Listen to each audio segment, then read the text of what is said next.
Ublay ulang kajakari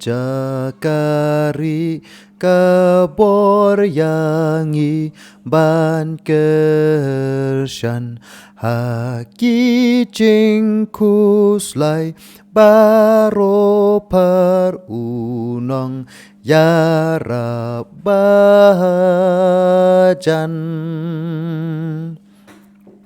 Laki pertengen ding rulay ublay syakli kajenjar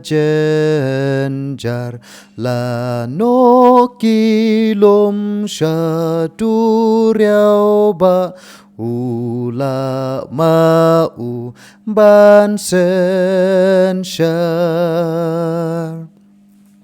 Laat laker hulang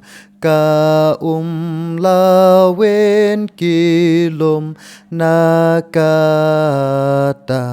awakatut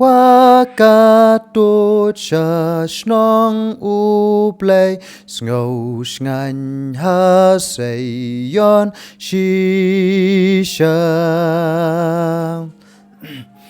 Haying bakut utray usyong ulang mau nakata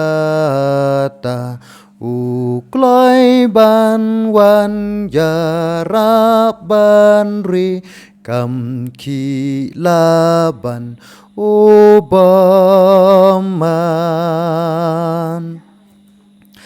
Lawin ki makelengru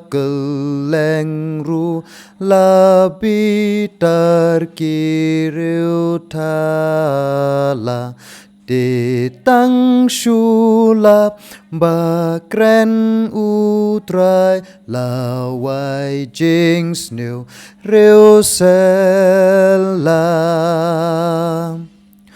Utrai kipat ba uyalam kala kawat lam jong ai ken ya ken tur kinong pop ngin job ruha lakas ngi.